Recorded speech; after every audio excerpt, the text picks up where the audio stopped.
আমার আজকের ভিডিওটি শুধুমাত্র তাদের জন্য যারা ডিজিটাল মার্কেটিংয়ে কাজ করতে যাচ্ছেন, যারা ডিজিটাল মার্কেটিংয়ে পণ্য কেনাবেচা করতে চাচ্ছেন, মার্কেটিং করতে চাচ্ছেন, ওনারা কিভাবে বিক্রয় বৃদ্ধি করবেন, পেজে রিচ বাড়াবেন এবং পুরো পেজ কিভাবে সাজাবেন। আসসালামু আলাইকুম, সবাই কেমন আছেন? আশা করছি সবাই খুব ভালো আছেন। যিনি বা যারা যেখান থেকে এই মুহূর্তে আমাদের ভিডিওটি দেখছেন, যদি ভালো লেগে থাকে প্লিজ লাইক, কমেন্ট, শেয়ার দিয়ে পাশে থাকবেন। আর যদি ভালো লেগে না থাকে তারপরে যাওয়ার আগে একটা শেয়ার দিয়ে যাবেন। যেটা বলছিলাম, যারা ডিজিটাল মার্কেটিং এ কাজ করতে চাচ্ছেন, যারা ফেসবুক পেজের মাধ্যমে বিজনেস করতে চাচ্ছেন, ওনারা আপনাদের পণ্যের কিভাবে প্রচার এবং প্রসার করবেন, পেজের রিচ কিভাবে বাড়াবেন, কিভাবে বিক্রয় বৃদ্ধি করবেন। প্রথম আপনি যখন বিজনেস করতে আসবেন ডিজিটাল মার্কেটিংয়ে, ফেসবুক ডিপেন্ড হয়ে অথবা ডিজিটাল মার্কেটিংয়ে যে কোনো পার্ট, ডিজিটাল মার্কেটিং আসলে টিকটক, লাইকি সব কিছুই কিন্তু ডিজিটাল মার্কেটিংয়ের অংশ।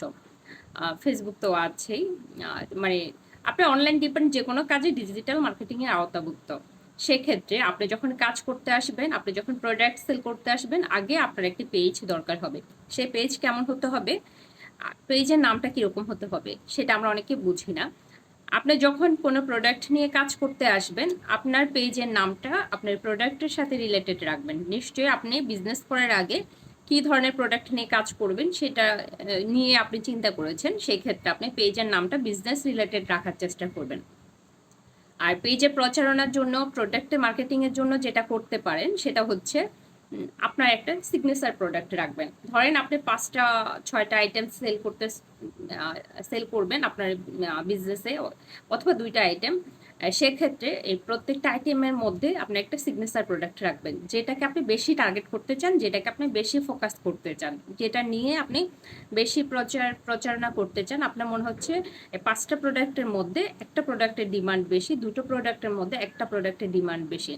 সেক্ষেত্রে আপনি যতবার আপনার পেজে পোস্ট করবেন, অথবা আপনার পেজের পক্ষ থেকে কোনো গ্রুপে অথবা প্রোফাইলে অথবা কোনো ধরনের বিজ্ঞাপন ক্রিয়েট করতে চাচ্ছেন, সেক্ষেত্রে আপনি আপনার যেটা ফার্স্ট প্রায়োরিটি, আপনার যেটা সিগনেচার প্রোডাক্ট, ওই প্রোডাক্টের ছবিটা আগে দিবেন, ওই প্রোডাক্টটাকে আগে ফোকাস করবেন। কারণ মানুষজন যেন দেখলে বুঝতে পারে এটা এই পেজের ওই আপুর প্রোডাক্ট, এটা এই প্রোডাক্ট ওইখানে পাওয়া যায়, আচ্ছা এই ছবিটা তো ওই আপুর মনে হচ্ছে। এতে করে কেউ যদি আপনার ছবিটা নিয়ে ওরা মিথ্যা প্রচারণা চালায়, ওদের পেজে দেয়, সেক্ষেত্রেও কিন্তু আপনার যারা অডিয়েন্স, আপনার যারা টার্গেট কাস্টমার, ওরা কিন্তু বুঝে যাবে। এ তো গেল পেজের ব্যাপারটা, ছবির ব্যাপারটা। তারপর হচ্ছে বিক্রয় বৃদ্ধি। বিক্রয় বৃদ্ধির জন্য একইভাবে যেমন ছবিটা গুরুত্বপূর্ণ, ছবি পোস্ট করতে হবে, 5টা বেশি ছবি পোস্ট করতে পারবেন না পেজে। কিন্তু আরেকটা বিকল্প মাধ্যম হচ্ছে বেশি বেশি করে লাইভ করতে হবে, প্রোডাক্টে লাইভ করতে হবে, প্রোডাক্টের বিবরণী দিবেন। আপনার ক্রেতাদের কাছে বিশ্বাসযোগ্য করে তুলতে হবে আপনার প্রোডাক্ট।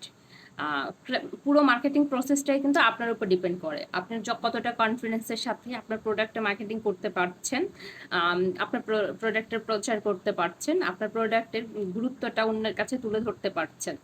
দেখেন, আমি যেটা পড়ে আসছিলাম, আমার যেহেতু ম্যানেজমেন্ট ছিল, এইচআরএম ছিল, তো আহ, আমি যেই মার্কেটিং এর একটা থিওরি আমার খুব মনে এখন পর্যন্ত আছে, আশা করছি ভবিষ্যতেও থাকবে। সেটা হচ্ছে, আমাকে মার্কেটিং ক্লাসে একদিন আমার এক শিক্ষক বলেছিলেন যে একজন মার্কেটিং ম্যানেজার হিসেবে খুব এক্সপার্ট এবং খুব যোগ্যতা সম্পন্ন মানুষ হচ্ছেন তিনি, যিনি নিজের মাথায় চুল না থাকার সত্ত্বেও, মানে একজন টাকলা যখন অন্য কেউকে তেল কেনার জন্য অথবা তেল বিক্রি করার জন্য ইমপ্রেস করতে পারেন, উনি হচ্ছেন একজন সফল মার্কেটিং ম্যানেজার। তার মানে কি, ওনার নিজের মাথায় চুল নেই কিন্তু উনি আরেকজনকে ইমপ্রেস করে ফেলছেন যে চুল বৃদ্ধি হবে, চুল গ্রোথ হবে, চুল